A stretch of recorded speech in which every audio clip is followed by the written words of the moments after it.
My name is Jay. I live in a small town, nestled between rolling hills and lush forests. This place has always been my home. A canvas painted with the vibrant colors of nature, each season brings a new palette. The bright blossoms of spring, the lush greens of summer, the fiery hues of autumn, and the serene whites of winter. I often spend my days exploring the trails that weave through the woods, losing myself in the symphony of rustling leaves and chirping birds. Growing up here, I found solace in the simplicity of life. My childhood was filled with adventures, from climbing trees to building secret forts. My friends and I would bike down to the river, where we'd spend hours catching frogs and skipping stones. Those memories are like old photographs, faded but forever cherished. However, as the years passed, I noticed changes creeping into the landscape I had loved so dearly. New developments began to rise, and the comforting sound of birdsong was occasionally drowned out by construction noise. The quaint little shops that once dotted the main street were replaced by chain stores. While some argued that progress was necessary, I couldn't help but feel a little mournful. What would happen to the magic of our town? What about the memories intertwined with its aging trees and weathered buildings? Driven by a mix of nostalgia and determination, I decided to take action. My friends and I began organizing community events to celebrate our town's natural beauty and history. We started cleanup days in the local park, brought in musicians for autumn festivals, and even created a small art show featuring local artists. Each event drew people together, young and old, reinforcing the bonds that connected us to our heritage. Through these endeavors, I discovered the importance of community. I learned that while change is inevitable, we have the power to shape it. By embracing our shared memories and celebrating what makes our town unique, we could foster a sense of belonging amidst the challenges we faced. It gave me hope that even with the march of progress, the essence of our town could endure and perhaps thrive in new ways. As I stand on the porch of my childhood home today, watching the sun dip below the horizon, I realize that my name, Joe, is just a small part of a larger story. It is a story woven through the lives of those I love, the places we cherish, and the dreams we hold dear. I am not just a witness to the changes around me.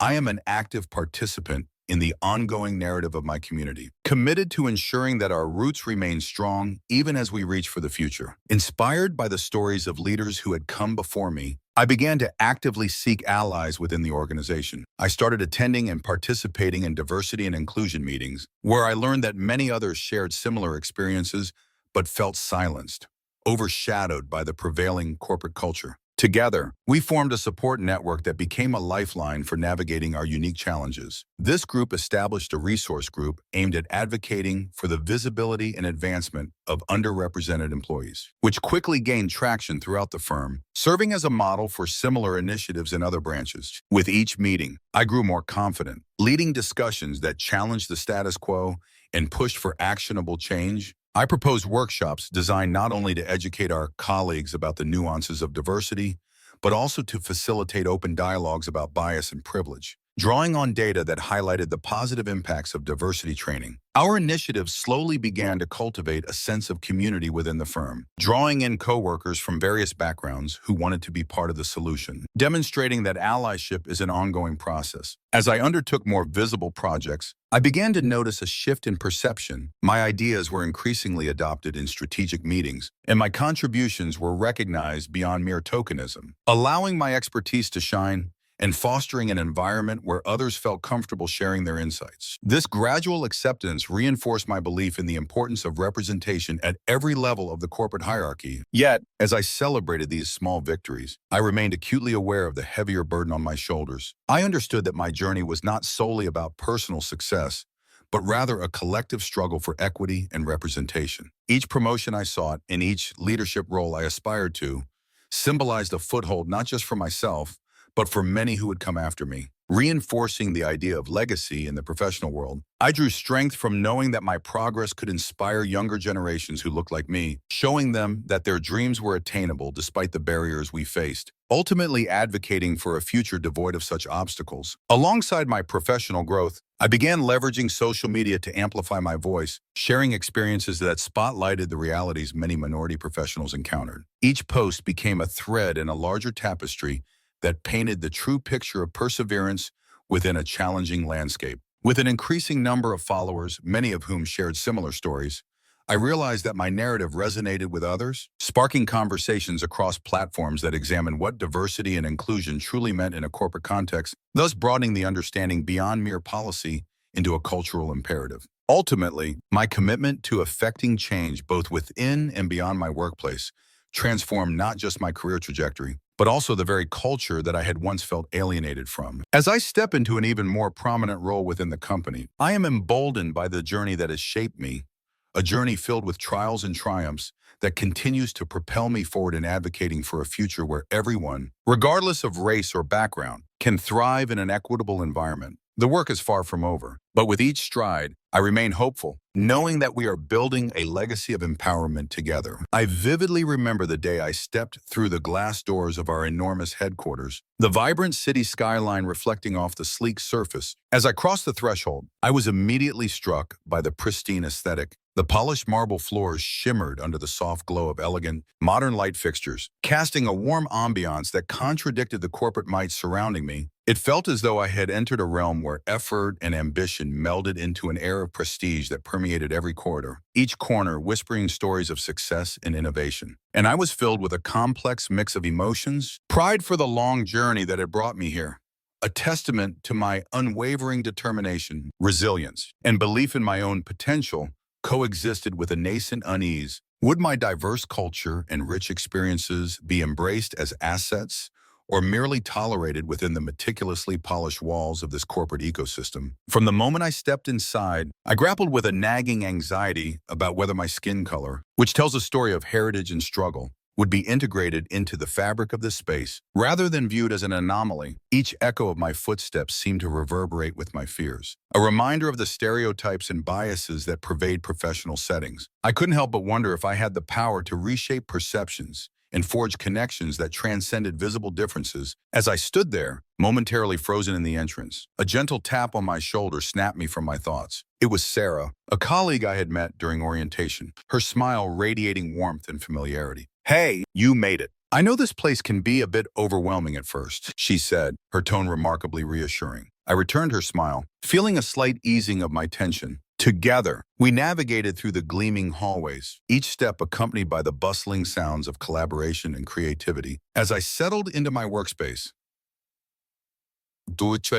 I realized that my initial fears of being seen as an outsider were gradually dissipating. My background, once the source of apprehension, became a unique asset. It opened up avenues for dialogues that showcased my experiences, perspectives, and insights, drawing interest from my peers who were eager to learn more about the cultural richness I carried with me. The more I engaged in conversations, the more I came to understand that authenticity was not only valued here but celebrated.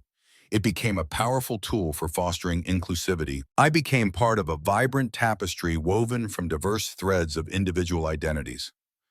My heritage was no longer a mere backdrop, but rather an integral part of our collective story, amplifying our shared narrative. The team dynamics flourished, and I began to participate in brainstorming sessions, presenting ideas that reflected both my knowledge and my cultural lens. On one occasion, I pitched a project aimed at enhancing our outreach efforts within minority communities, a concept rooted in my own experiences and the need for representation. To my surprise, rather than skepticism, I was met with enthusiasm and support, encouraging me to further refine my ideas. The response was a testament to the fact that our workplace was not only a hub of corporate excellence, but also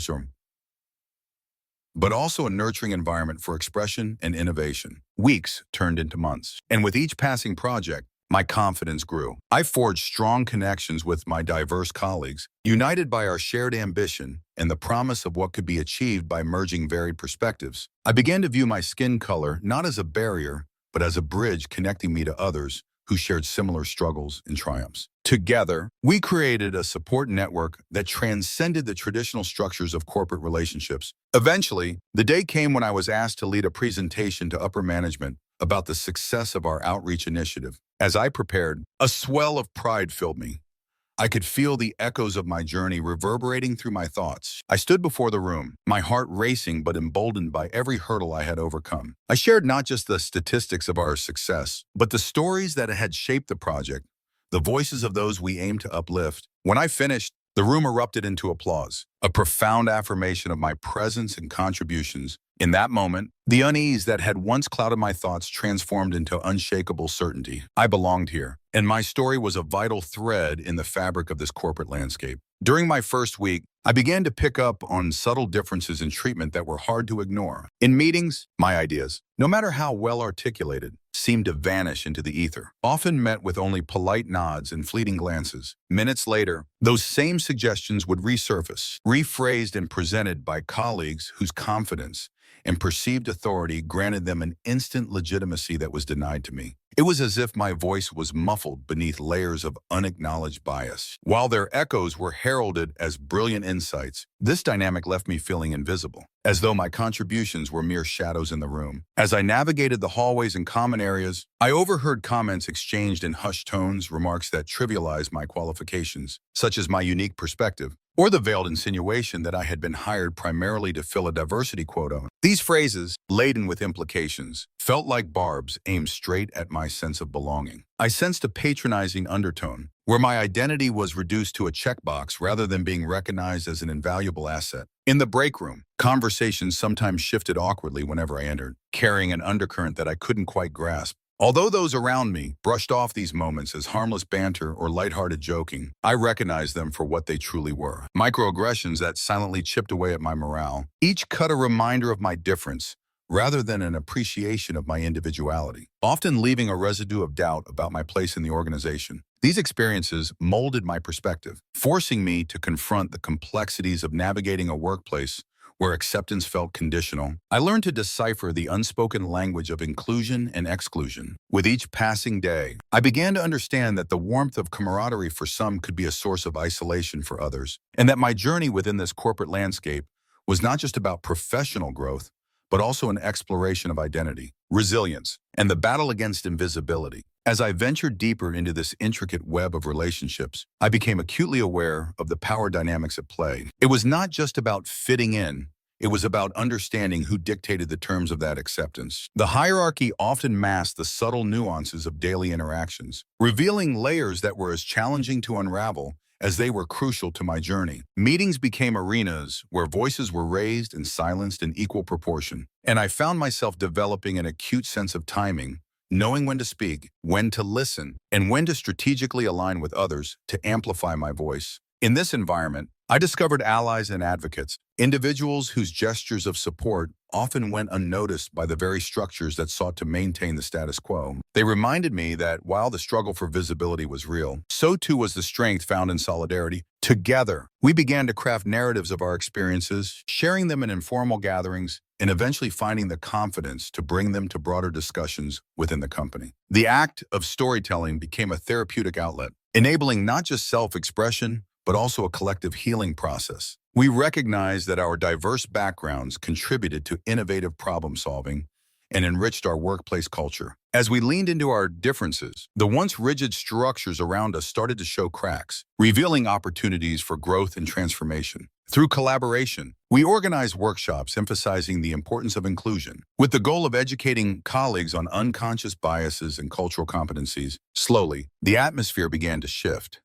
Conversations that were once superficial evolved into meaningful dialogues about equity and respect. I observed individuals who previously kept their heads down beginning to raise their voices, each person contributing their unique essence to the transformation unfolding before us. My own evolution was mirrored in my work. I began to embrace roles that allowed me to lead initiatives centered around diversity and inclusion. This newfound responsibility was both empowering and daunting. It forced me to reflect deeply on my own journey, the intersections of my identity, and the ways in which I could advocate for others, still navigating the complexities of acceptance in a corporate world that often felt cold and unyielding. Through this process, I not only forged connections with others, but also ignited a passion within myself, a desire not merely to survive in this environment, but to help shape it for those who would come after me. With every step, I learned that the path toward true inclusion was not linear and that setbacks were inevitable. However, each encounter, be it a small victory or a painful defeat, imbued me with resilience. Like a river carving its way through stone, I understood that persistence could yield profound change. The fight against invisibility became not just a personal battle, but a collective mission, where each voice added to a resonant chorus advocating for equity, dignity, and respect. I decided to keep a journal on my desk, a discreet record of my daily experiences, a silent observer of my journey through the complexities of corporate life. Initially, my entries were reflections on my projects and achievements, mere outlines of the tasks I accomplished in a world that often seemed to value visibility over substance. Gradually, however, these pages transformed into a vivid canvas for my thoughts on belonging, identity, and the multifaceted challenges of being a minority in a workplace that prided itself on cutting-edge professionalism but often overlooked the richness brought by diversity. As the months passed, my entries began to weave together threads of hope and despair, creating a tapestry that mirrored the complexities of my daily existence. I started to notice patterns in the way my colleagues interacted or failed to interact with me. The dismissive comments during meetings, the way my ideas were often overlooked until they were reiterated by someone else, all seemed to echo in the quiet margins of my journal. Yet, with each reflection, I gained clarity and strength, and I became more determined to confront these challenges not just in writing, but through action. Thus, I began to seek allies among my coworkers, individuals who, much like me, understood the unspoken dynamics shaping our workplace culture. We formed a small group that met weekly, exchanging stories and strategies for navigating our shared experiences. The meetings, filled with laughter and honesty, became a sanctuary where we could collectively unmask the realities of corporate life and support one another in our individual journeys. This camaraderie was intoxicating. For the first time, I felt a sense of belonging that transcended the confines of silence and isolation. Inspired by our discussions, I decided to initiate a diversity initiative within the company, a project that would aim to address the gaps in representation and foster a culture of inclusion. I drafted a proposal that highlighted the importance of diverse perspectives in driving innovation and creativity, backing it with evidence from studies that linked company performance to diversity metrics. Presenting this to upper management was a daunting task, yet my journal served as my armor, grounding me in my truth and my purpose. I recalled every entry that chronicled my struggles and victories, knowing this was a pivotal moment not just for myself, but for others who felt unheard. As I delivered my presentation, I fiercely advocated for a space where everyone's voice could flourish, where individual narratives were not only welcomed, but celebrated. The feedback was mixed yet encouraging. Some embraced the vision wholeheartedly, while others stood rigid, resistant to change. Yet, I realized that the mere act of speaking up was an achievement in itself, a testament to our collective will to break societal norms. My journal had transformed from a confessional to a catalyst for conversation, and I was beginning to understand that systemic change often begins with the courage to voice uncomfortable truths, thus sowing the seeds of transformation. In the months that followed, my journal became a blueprint for the changes I envisioned. Each new entry documented our progress, workshops we arranged, the partnerships we built, and the resistance we faced. But it also captured the small victories. A colleague who approached me to apologize for a past comment, a manager whose perspective shifted after an open discussion about bias, and a growing recognition of the need for a supportive environment for underrepresented groups. The act of writing became as much about documenting these victories as it was about acknowledging the road still ahead. Ultimately, I learned that transformation does not happen overnight. It is a gradual process that requires patience, empathy, and relentless advocacy. My journal taught me that through vulnerability, we cultivate strength, and that our stories, though often fraught with struggle, hold the power to forge connections and inspire broader understanding. As I continued to fill its pages, I realized that this journey was not only personal but shared, echoing the collective call for a more inclusive future, one where every person's story could shine brightly, illuminating paths for others to follow. One Tuesday afternoon, during a quarterly strategy meeting that felt monotonous, I found myself at a pivotal moment that dramatically reshaped my perception of the corporate culture around me. Our marketing department was unveiling a new campaign strategy, and I was eager to engage, bringing my insights and perspectives to the table. The atmosphere was charged with anticipation, yet tinged with the weight of tradition, as I recognized that many around the table adhered to a conventional view of marketing that often overlooked voices from diverse backgrounds. As I grew more comfortable sharing my thoughts with Kelly, I began to see the ripple effect of her encouragement within our workplace. Gradually, a small group formed around her, a blend of hopeful employees seeking guidance and inspiration. There was Marcus, a data analyst whose analytical mind was often shadowed by self-doubt, and Linda, a bright newcomer with innovative ideas, but a tendency to second-guess herself. Together, we would gather during lunch breaks, exchanging our experiences and supporting one another in a safe space Kelly had helped create. What if we created a forum for open discussions? Marcus proposed one day as we sat under the large oak tree in the park across from the office, a place where everyone could voice their ideas or concerns without fear of judgment or ostracization. His suggestions sparked vibrant conversation, each of us contributing thoughts on how we could foster a more inclusive environment within our team that was supportive and nurturing. With Kelly's encouragement, I volunteered to draft a proposal for a monthly meeting-style workshop, focused not just on work projects, but also on personal development and team bonding. The idea was simple yet powerful. Create a platform to amplify voices, celebrate wins, and address challenges head-on. It was an initiative that could turn our lunchtime discussions into a catalyst for change. As I prepared the proposal, I was reminded of Kelly's advice. Sometimes it's about taking that first step and trusting that others will follow, she had said. True to her words, I felt a pulse of anticipation. I expected to face some resistance from higher management, as is often the case in corporate settings, but I was determined to push forward. After all, advocating for one another and cultivating a supportive atmosphere was not just about our immediate happiness. It was about instilling a long-lasting cultural shift within the company. The day finally arrived for the proposal presentation. As I stood at the front of the conference room, a wave of nerves washed over me. But I focused on Kelly's beaming face in the audience. I spoke passionately about the need for change, ensuring to highlight the potential benefits of our collective growth and engagement. To my delight, my words seemed to resonate, sparking discussion among the executives about how necessary it was to prioritize employee well-being. The following week, I received an email notifying me that the workshops had been approved. There was an overwhelming sense of excitement as I relayed the news to Kelly and the group. We finally had our chance to influence the corporate culture positively. Soon after, more colleagues began to attend our lunchtime sessions, sharing their insights, lessons learned, and aspirations, bringing the energy of collaboration to life. Through it all, I learned a fundamental truth. It takes only a handful of dedicated individuals to create a shift in a workplace, but it requires courage, persistence, and a supportive community to sustain that change.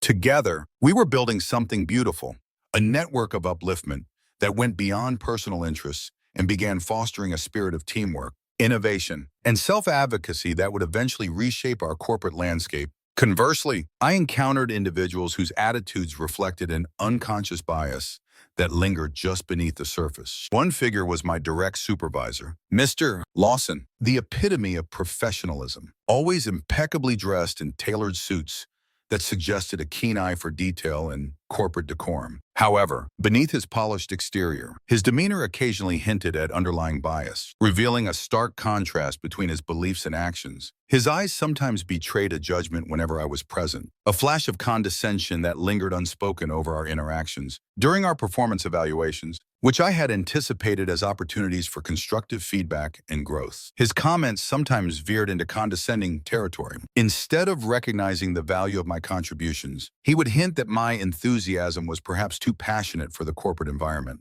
as if my genuine excitement for the work at hand was a negative trait. Moreover, he would remark that my perspectives were colored by personal experiences, as though the diverse viewpoints I brought to the table were merely emotional artifacts rather than valid insights. Such comments, couched in the language of professionalism, carried an unsettling weight, suggesting that inherent biases were clouding his judgment. It was clear that, despite his outward veneer of fairness and meritocracy, Mr. Lawson was not immune to the prevailing prejudices of his peer group, revealing a complex and often frustrating dynamic that challenged my self-worth and professional identity. The realization that even well-educated individuals like him could harbor such assumptions was disheartening. Yet it became a critical catalyst for my determination to challenge these biases head-on. I realized that the very traits Mr. Lawson dismissed were precisely what set me apart. My background allowed me to approach problems through a unique lens, and I began to harness that difference as a strength rather than a shortcoming. Each session revealed a wealth of untapped knowledge within the team, and slowly, the narrative shifted. Colleagues expressed appreciation for the fresh ideas that challenged the status quo, validating the importance of diverse perspectives. And I found allies among those who had previously remained silent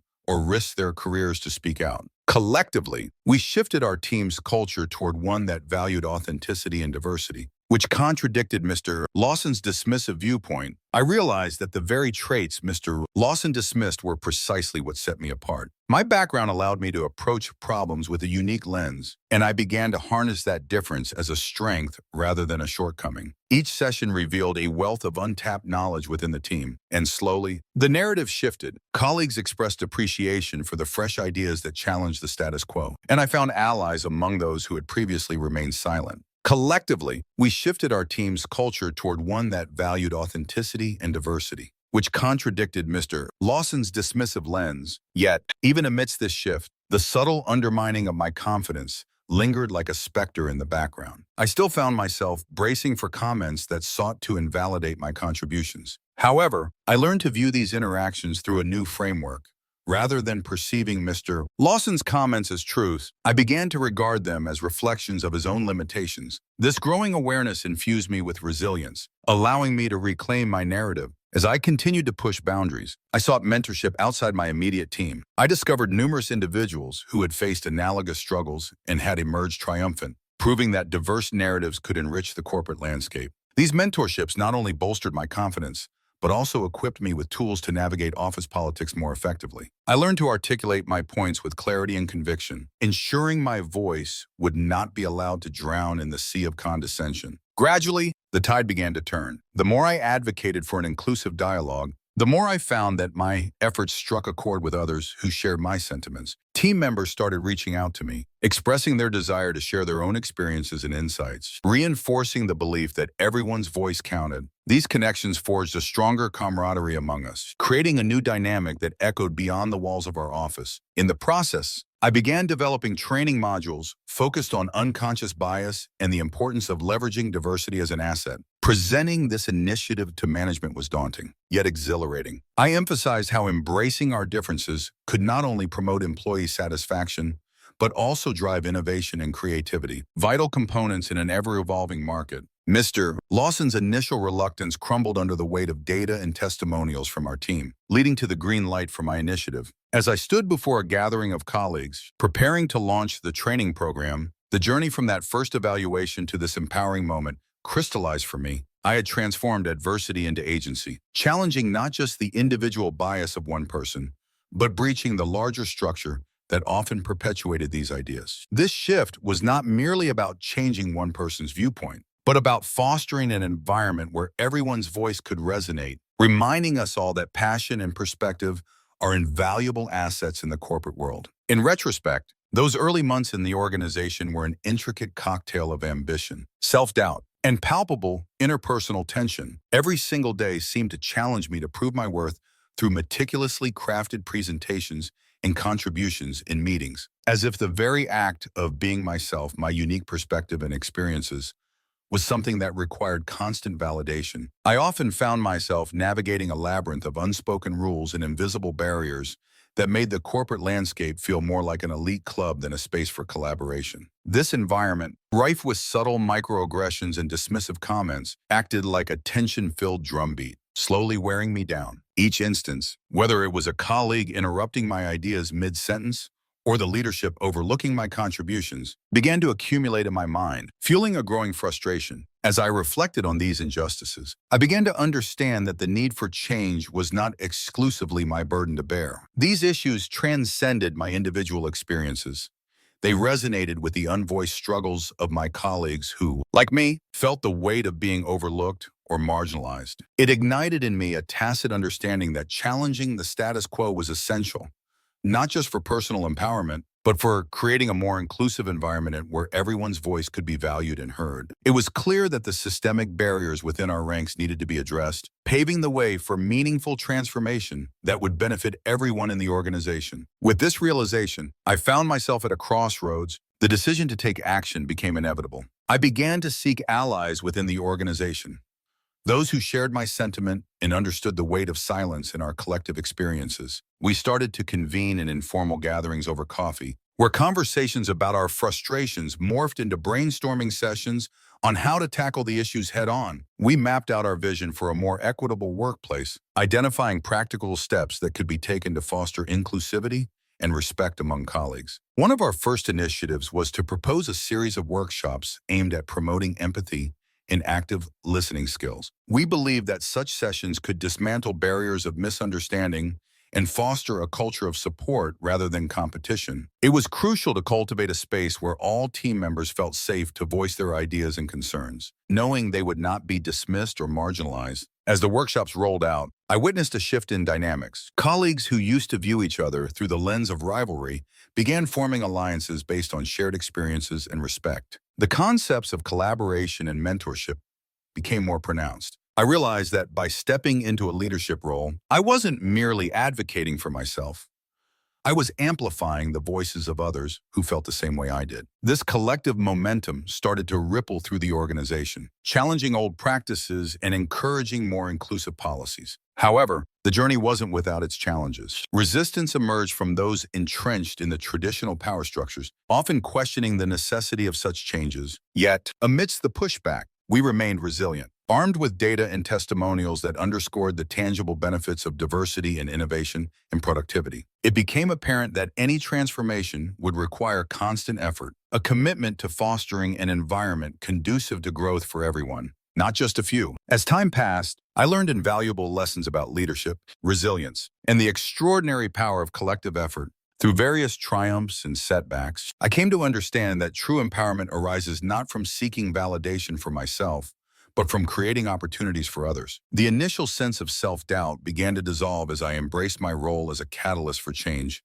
Our small group of advocates evolved into a movement, inspiring others across departments to join the ongoing conversation about inclusion and equity, echoing the potential for significant change in our corporate culture. It was a reminder that while the corporate landscape often feels daunting, it possesses the ability for profound change, one courageous voice at a time. Building a legacy for those who would come after us. One Tuesday afternoon, during a quarterly strategy meeting that was already starting to feel monotonous, I found myself at a pivotal moment that dramatically reshaped my perception of the corporate culture around me. Our marketing department was unveiling a new campaign strategy, which I was eager to engage with. Bringing my own insights and perspectives to the table, the atmosphere was charged with anticipation, yet also tinged with the weight of tradition. As I recognized that many around the table adhered to a conventional view of marketing that often overlooked voices from diverse backgrounds. As the meeting progressed, I sensed a growing unease among my colleagues about the proposed direction. It sparked a desire within me to step up and share my thoughts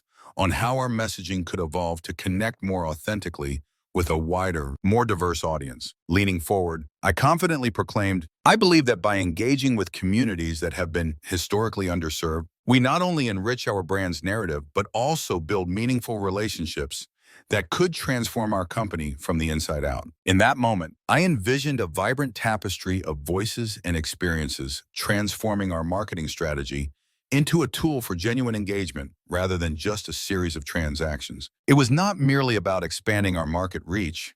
It was about inclusivity, understanding, and fostering connections that go beyond the superficial aspects of consumerism. I hope that my colleagues would see the potential for a deeper purpose, one that would elevate our brand and truly resonate with the heart of the communities we aim to represent. As I glanced around the room, I noticed the intrigued expressions on my colleagues' faces, a hint of newfound curiosity sparking in their eyes. I continued, emphasizing how our marketing efforts could bridge gaps between diverse cultures and communities. Imagine campaigns that tell real stories, that highlight voices often unheard. Picture digital platforms where engagement is a two-way street, where customer feedback isn't just solicited, but celebrated. With each word, I painted vivid pictures of local artists featured in our advertisements, community events sponsored by our brand, and collaborations that supported social causes. This is our chance to harness the emotional power of storytelling. I urged, when people see themselves reflected in our brand, they are more likely to develop a lasting loyalty, not just to our products, but to our values. Listening to my heartbeat, racing with enthusiasm, I pressed on. Let's not just be the silent behemoth in the industry.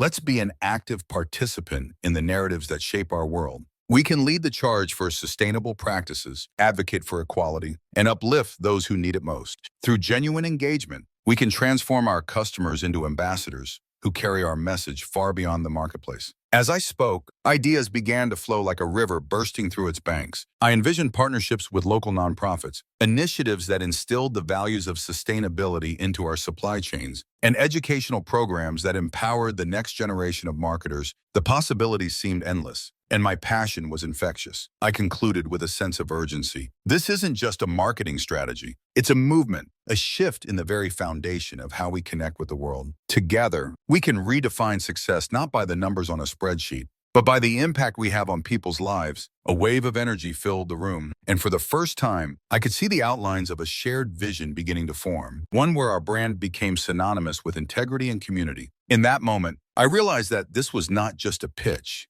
It was the catalyst for change we had been yearning for. Our journey ahead would likely be challenging, requiring courage and commitment. But it was a path I was eager to explore alongside my colleagues. Together, we could weave a new narrative, one that underscored the richness of our shared humanity and the beauty of connection. Almost immediately, I noticed a ripple of laughter among some senior team members, a disheartening reaction that sliced through the air like a knife. A colleague across the table, Martin, who had often displayed a typically aloof demeanor, murmured under his breath, "Always the activist, aren't you?" His tone, thick with sarcasm, struck me like a sudden gust of cold wind, leaving a lingering sting that echoed in my mind. It felt as though the laugh had not merely been a dismissal of my suggestion, but an attack on the very essence of my passion for change. I could sense the room shift, an invisible line drawn in the air, as if my words had inadvertently triggered a defensive barrier among those who were comfortably ensconced in the status quo. The atmosphere, once vibrant with potential,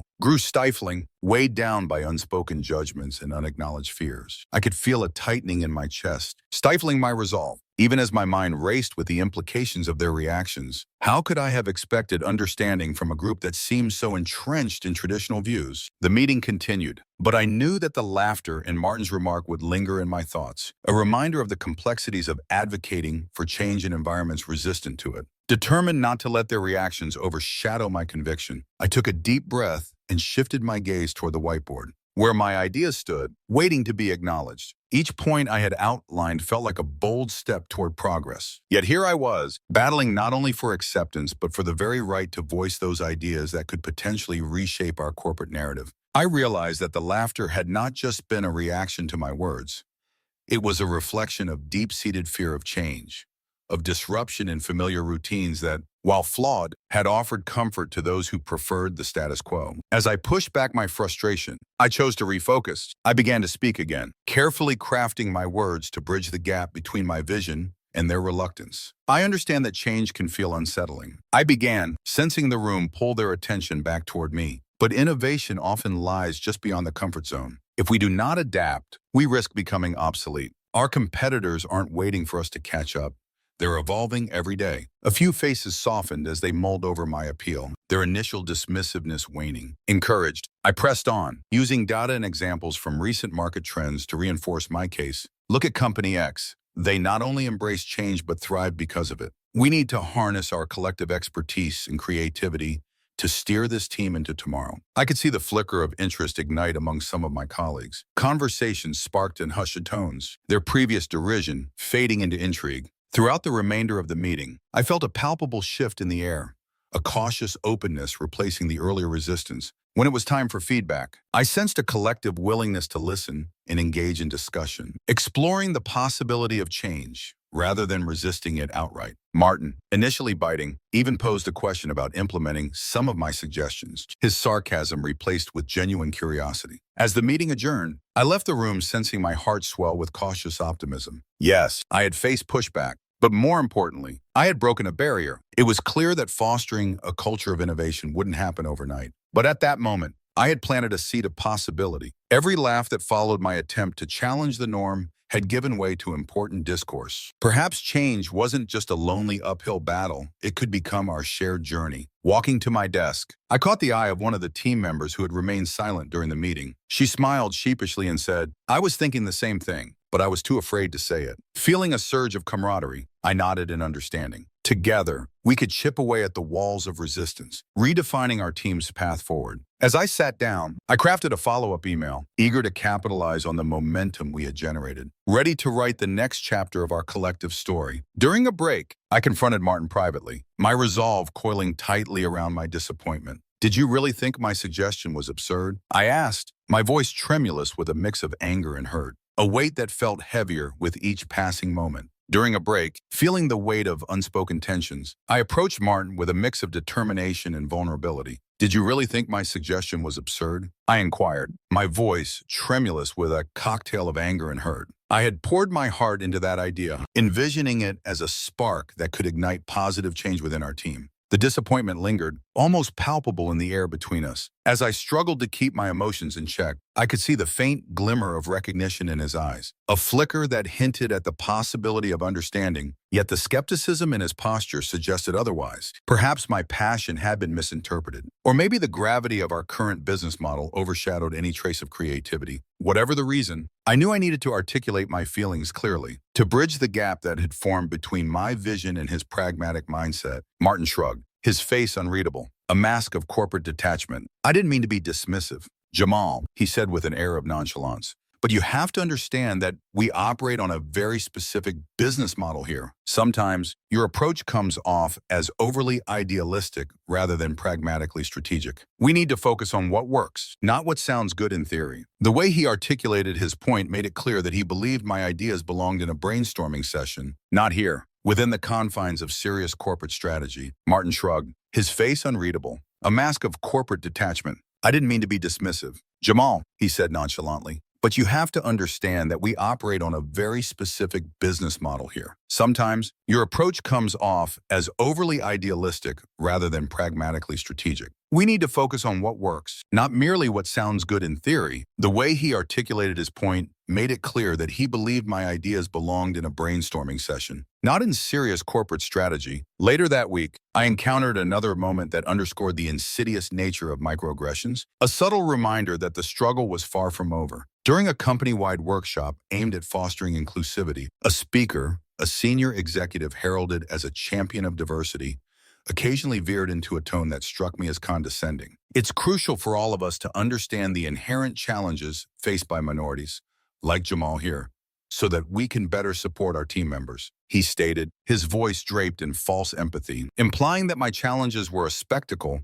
rather than genuine obstacles worthy of solemnity. His words hung in the air, heavy with implications, as if my lived reality served merely as a case study to reinforce his agenda rather than an authentic experience deserving respect. Though I longed to shrink into myself amidst the eyes that scrutinized me, I resolved to stand tall, a reminder that my story mattered. The room fell silent, and I could feel wary eyes shift towards me, each glance a weight pressing down on my chest. In that moment, words failed me, leaving me trapped in a bubble of discomfort and uncertainty. It felt as though all eyes were not just on me, but also dissecting the intricacies of my identity, my presence reduced to a singular narrative defined by race and stereotype. Yet after the session, in a minor sanctuary near the coffee machine, Kelly found me, her expression a mixture of empathy and concern. "I'm sorry you had to hear that today," she said softly, her voice breaking the heavy silence that had enveloped me. "It's not just what is being said, it's how it's being presented. We need to be more mindful." "I know," I replied, staring into my nearly empty coffee cup, feeling the warmth of the ceramic grounding me in that moment. Sometimes I feel I'm fighting a battle where my race is the interpretation, even when I just want to contribute positively to the conversation. My voice wavered slightly as I grappled with the exhaustion of continuously defending my existence and the validity of my input. "You have every right to speak up. It's our responsibility to educate and reshape this culture," Kelly encouraged, her conviction wrapping around me like a shield. Her words reverberated within me, further reinforcing that silence was not an option. It was, in fact, a complicity I could no longer afford. Realizing that standing alone meant a slower path to change, I began to see the value in forging alliances and fostering discussions that could disrupt the status quo. At work, the microaggressions became a constant companion, insidious reminders that I was always on display, my identity scrutinized in subtle, insidious ways. Comments like, "You're such a good speaker for someone from your background," or "I didn't expect you to have such keen insights," given your past, strangled any attempt I made at casual interactions, transforming every compliment into an implied diminishment of my capability. It became painfully obvious that there was a silent but pervasive bias woven into the fabric of our workplace. Each remark was a reminder that I was often seen not for my skills or knowledge, but for the color of my skin, a constant reminder of an identity that many still considered other. I realized these phrases acted as barriers, not bridges, and I longed for a day when the conversation would shift from my ethnicity to my expertise, where my contributions could stand alone, unmarred by the legacy of a biased perception. I realized these phrases acted as barriers, not bridges, and I longed for a day when the conversation would shift from my ethnicity to my expertise, where my contributions could stand alone, unmarred by the legacy of a biased perception. One colleague was Samantha, a mid-career professional in the compliance department, exuding competence despite facing her own set of challenges. She had always been a source of wisdom. Her insights on equity in the workplace particularly illuminating one afternoon as we found a moment of privacy in her cubicle, walls adorned with motivational quotes and family pictures.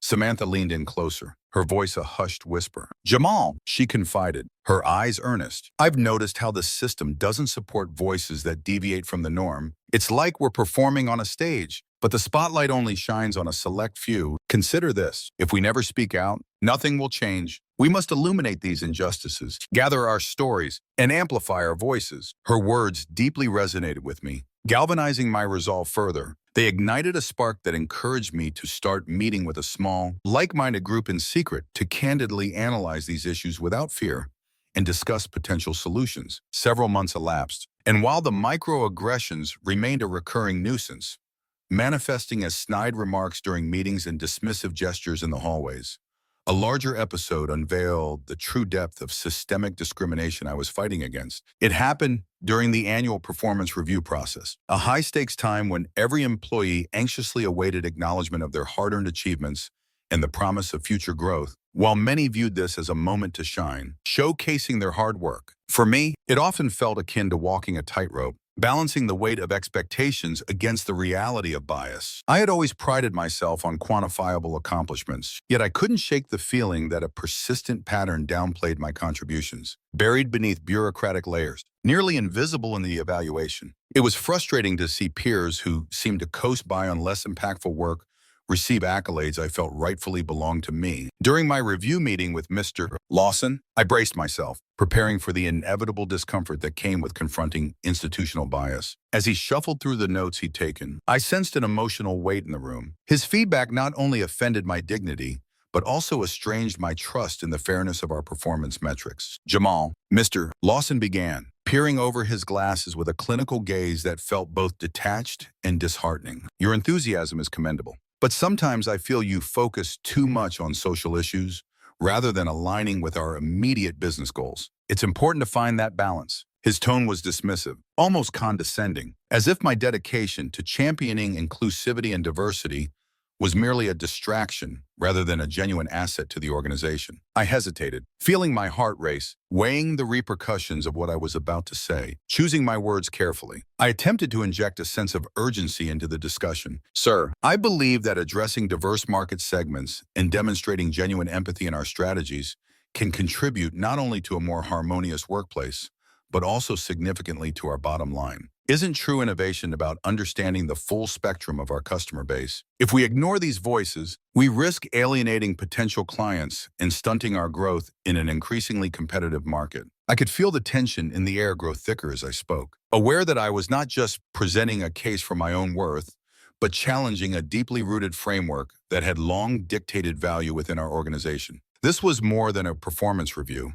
It was a pivotal moment, a chance to advocate for change where it was sorely needed. Mr. Lawson sighed heavily, the sound echoing in the otherwise hushed conference room. "Laden with unfulfilled potential. In theory, yes. But our metrics suggest that while your projects have admirable intentions, their outcomes have not been as profitable as expected, compared to the performances of others in our department." His voice was steady, but devoid of warmth. The words hitting me like a brick dropped into the already turbulent waters of my aspirations, suggesting that passion and purpose were insufficient in a world driven by profit. His comments stung deeply, like a sharp jab to my chest, because they echoed the underlying sentiment I hadn't heard in explicit form before. My contributions were undervalued because they didn't conform to a narrow definition of success that seemed all too prevalent in our corporate culture. I recalled how earlier in the year, during a pivotal project briefing that I had approached with excitement and optimism, I had meticulously outlined ideas for tapping into traditionally underserved markets,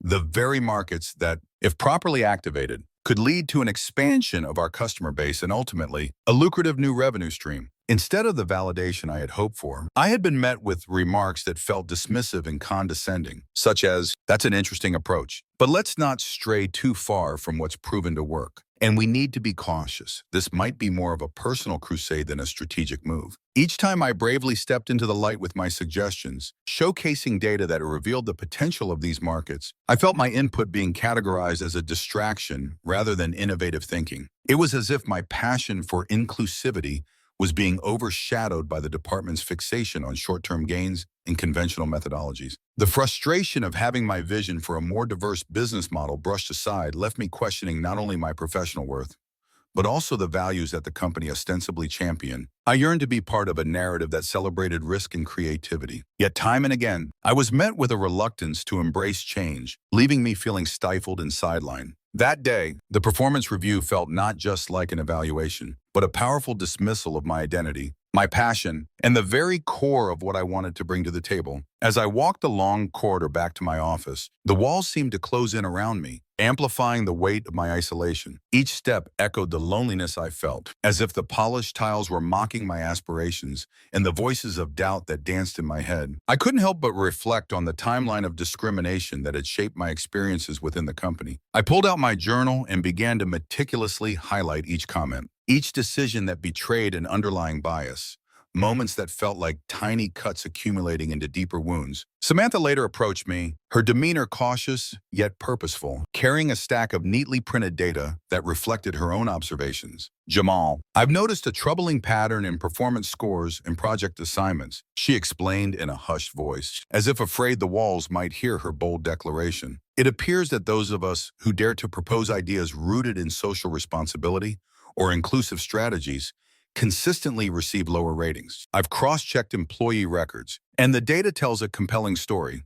There's a systemic issue at play here that we can no longer ignore." Her eyes sparkled with a mix of concern and determination, mirroring the urgency that was building within me. "What do we do about it?" I asked, my voice tinged with a cocktail of anger and determination, the fervor rising like a tide within me. "We document, we speak out, and then we escalate this to HR," Samantha replied, her eyes burning with fierce resolve as she leaned closer, almost conspiratorially. "But we need to approach this with strategy. We have to ensure our message is clear and backed by evidence. We need change from within this structure, and I believe if we stand together, our voices will be impossible to silence." In that moment, with the stakes laid bare before us, a spark ignited, a sense of purpose that transcended my initial frustration, transforming it into a rallying cry for justice and accountability within our workplace. We were no longer just colleagues, we were allies, ready to challenge the status quo and fight for rightful recognition and equity. That conversation was a defining moment for me and my colleagues. It ignited a fire that refused to be extinguished. I convened my small group of supportive colleagues, including Kelly and Samantha, to draft a comprehensive report on workplace discrimination, a pressing issue that had long been simmering beneath the surface. We meticulously gathered specific examples that highlighted inequities, such as glaring performance review inconsistencies that seemed to disproportionately affect minorities and women, as well as anonymous employee testimonies that conveyed a shared sense of frustration and disillusionment. In one of our meetings, tucked away in a quiet conference room designed for brainstorming away from prying ears, I spoke passionately. If we as professionals and as human beings continue to ignore these subtle forms of bias, we risk eroding the very foundation of creativity and innovation that makes a company thrive. Each unaddressed instance creates ripples that undermine collaboration, stifle fresh ideas, and alienate talented individuals who simply want to contribute their unique perspectives. Understanding the weight of our tasks, we realized our next step was to approach the company's human resources department, our ally in this pursuit for justice. I set up an appointment with Mr. Thompson, the head of HR, who was known not just for his impartiality, but also for his progressive outlook on employee welfare. As I prepared for our meeting, I reviewed our evidence one last time, ensuring I could convey our collective message with clarity and conviction. When I finally sat down with him, I presented our documented evidence in a calm yet assertive tone that I hoped would resonate. "Mr. Thompson, after much research and countless personal experiences, it's evident that there are systemic issues affecting not just my work, but the environment for many colleagues. We are not only facing individual instances of microaggressions, We're facing policies and practices that marginalize voices that are different from the norm. This isn't just about rectifying past injustices, but rather about paving the way for a more inclusive future where every employee feels valued and heard. Mr. Thompson listened intently, his expression solemn, an uncommon sight that signified the weight of the conversation. Jamal, thank you for bringing these concerns to my attention. Discrimination, even when subtle, affects almost every aspect of our organization's integrity, its culture, its morale, and ultimately, its success. I assure you that this report will be taken very seriously. We will conduct an internal audit and review our practices. And I want you to know that your brave voice is not going unnoticed. His measured response was a beacon of hope, a momentary lift amidst the clouds of uncertainty. However, the subsequent days were fraught with tension and unease. Whispers began to circulate in the office like an uninvited draft, and I began to notice the subtle shifts in dynamics. Once supportive colleagues would suddenly avert their gaze in the hallway, while a few brave souls, like Kelly, offered quiet support in every interaction, leaning in closer and sharing knowing glances. During one such instance at a departmental meeting, the undercurrents of discomfort became palpable. Mr. Lawson attempted to divert attention, perhaps out of self-preservation, as he asked, Jamal, can you provide a brief update on your current project without delving into topics that might redirect the conversation? His words, laced with implication, hung in the air and were met by a ripple of uneasy silence, as if everyone was suddenly aware of the invisible walls that were being erected around me. I took a deep breath before answering, feeling the weight of multiple eyes upon me, a mixture of curiosity and apprehension. Certainly, Mr. Lawson, my project is on track to meet all its deadlines and has already shown a 15% increase in engagement from a key market segment. I believe this directly aligns with our broader business objectives, which rely on a forward-thinking approach. I paused, scanning the room to gauge reactions, to see if anyone dared to challenge my input. I also want to emphasize that our market data reveals a startling truth. Diverse consumer segments contribute significantly to our revenue. Ignoring these segments not only shrinks our market share, but also limits our growth potential to a narrow band of demographics, ultimately diminishing our innovative capacities. Embracing diversity isn't just an ethical obligation, it's a strategic imperative in a global economy. A murmur of approval rippled through the room, a palpable shift in the atmosphere that hinted at a breakthrough moment. Even some who had previously echoed Mr. Lawson's more conservative views seemed to reconsider their position after hearing the compelling data laid out before them. It was as if a veil had been lifted, allowing for a clearer vision of the potential that lay in embracing diversity rather than resisting it. When the meeting ended, a junior manager approached me with an earnest look in her eyes. I appreciate what you said today. Jamal, you've given me the courage to speak up. I always felt that I needed to suppress my true perspective to fit in, she confessed, her voice a mixture of gratitude and newfound resolve. It was enlightening to witness her transformation.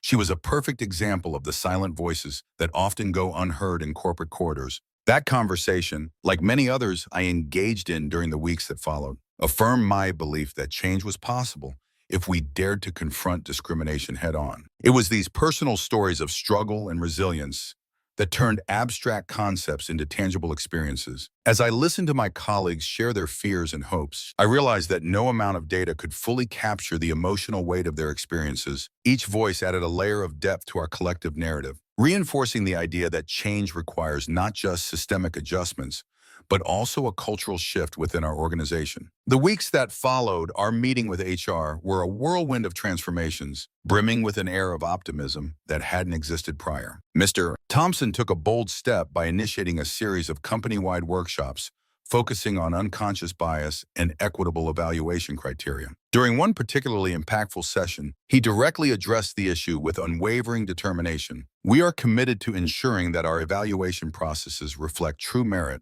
free from bias. It is imperative that we listen to all voices, especially those that challenge the status quo, because it is through diversity of thought that we innovate, he proclaimed, his words charged with a sense of urgency and hope. His commitment to fostering an inclusive environment was contagious, sparking discussions that spanned departments and hierarchies, generating a buzz of enthusiasm that encouraged others to contribute passionately to the cause. This message resonated deeply with me, igniting a flame of hope and determination within my heart. I attended each session not only as a participant, but also as an ardent advocate for future change, driven by a desire to see genuine equity within our workplace. It was during one of these sessions, thick with palpable tension in shared experience. That I encountered others who, like me, had been silently grappling with the weight of systemic bias.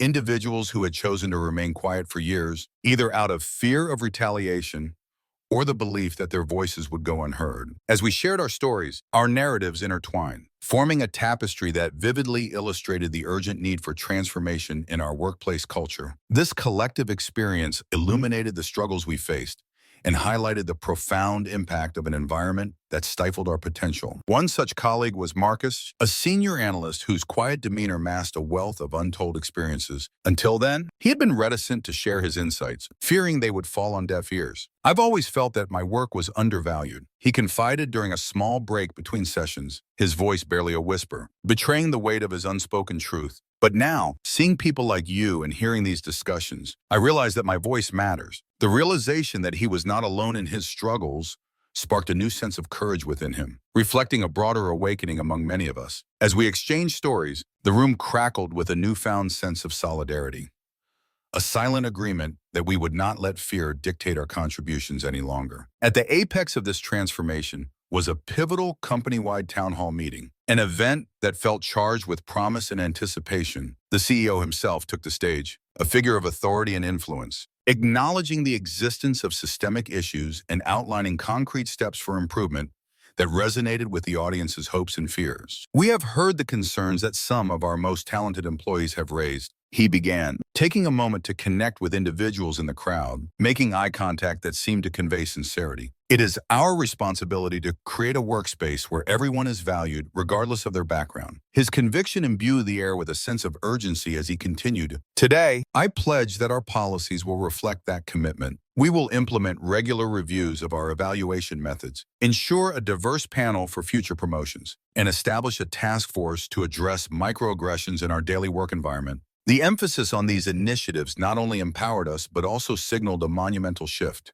It was the dawning of an era where our collective voices could inspire action, fostering a culture rooted in understanding, respect, and genuine inclusion. The CEO's speech was met with a mixture of cautious optimism and relieved sighs throughout the room. As I looked around, I noticed the expressions on my colleagues' faces, a blend of hope and uncertainty, not entirely sure if this promise would translate into real change. For many of us, including myself, it was a step in the right direction, a reaffirmation that our voices had not only been heard, but would also play a pivotal role in shaping the future of our workplace culture. Over the following months, marked changes began to take root, slowly transforming the atmosphere that had previously felt suffocating and unreceptive. Mr. Lawson, who had once epitomized implicit bias and indifference to diverse perspectives, took significant steps toward improvement. He enrolled in sensitivity training and began reassessing his evaluation criteria, opening doors for more equitable assessments. This transformation was not merely a personal evolution.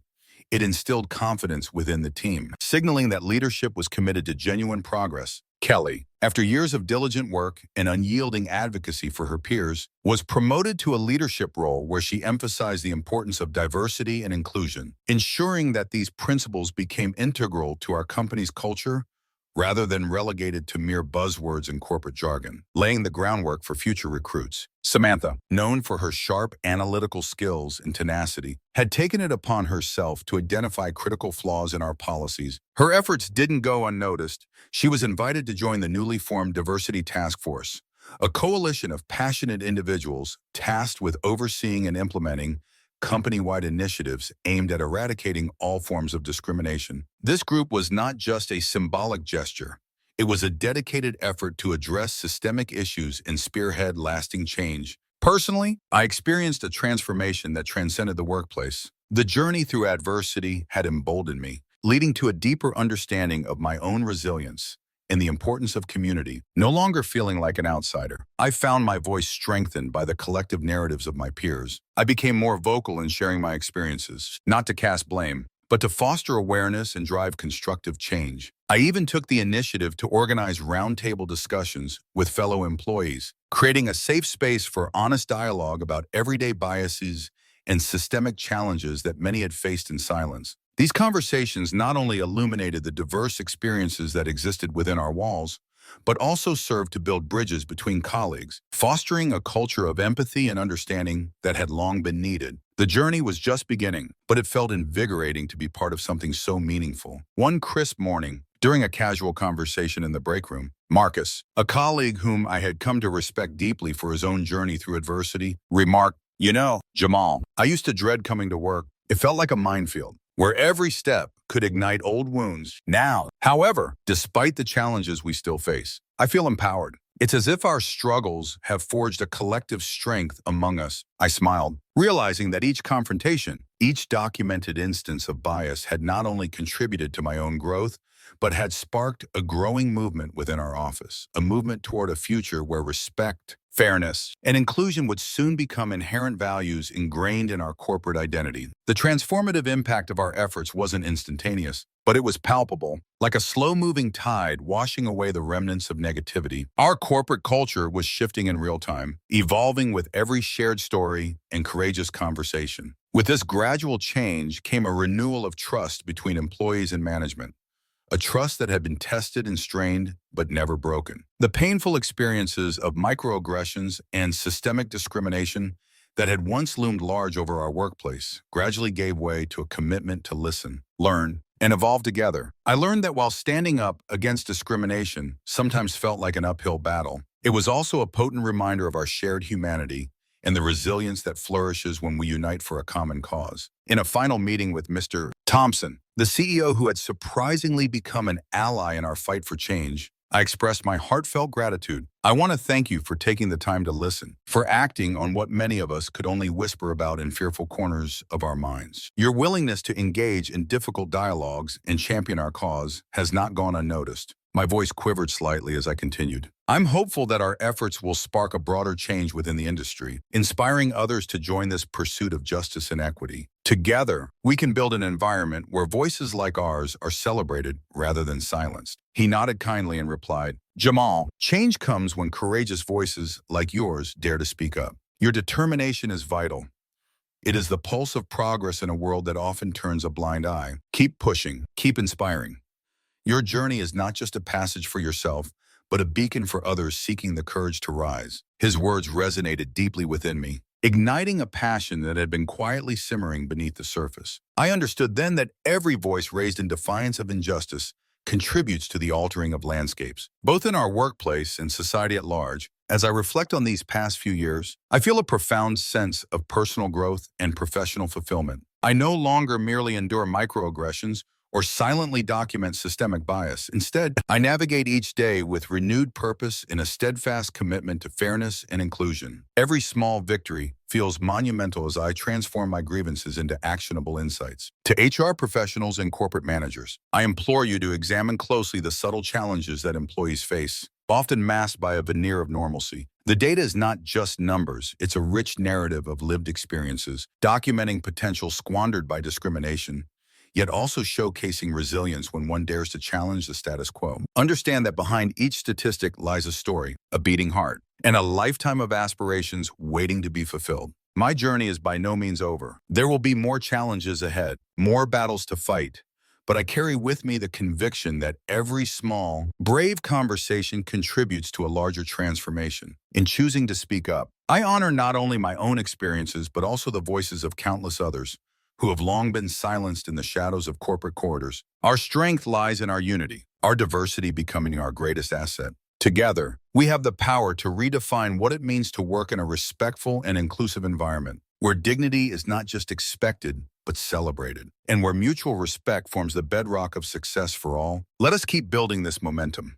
It is our collective responsibility to forge a path toward a future that uplifts every individual's potential. This story is my testimony, a testimony of struggle and hope, of confronting discrimination with measured resilience, and of emerging on the other side as an agent for change. I am Jamal, a witness to the injustices that can permeate a professional environment. Yet I choose not to be defined by my challenges, but rather to transform adversity into an opportunity for growth. In the face of prejudice, I have learned that vulnerability can be a source of strength and authenticity. May my experience serve as a catalyst for honest conversations that challenge the status quo, actionable strategies that dismantle oppressive structures, and a future where every employee feels seen, heard, and valued not just on the surface, but in the very fabric of our organizational culture. In the corporate boardrooms and break rooms alike, let us remember that diversity is not a box to be checked.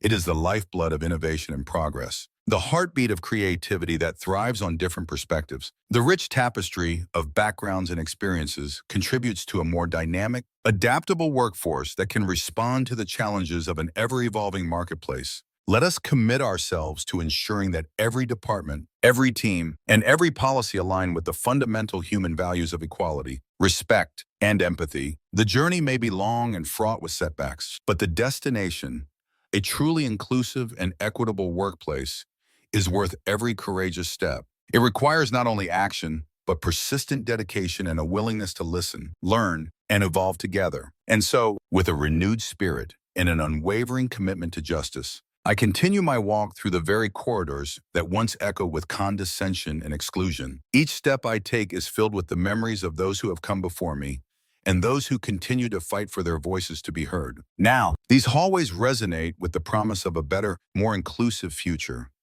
One where every voice matters, and every person, regardless of the color of their skin or their background, can truly thrive. This is a future I am passionate about building, not alone, but alongside my colleagues, advocates, and allies who understand the power of solidarity. Together, we can transform our workplaces into sanctuaries of respect, collaboration, and shared success.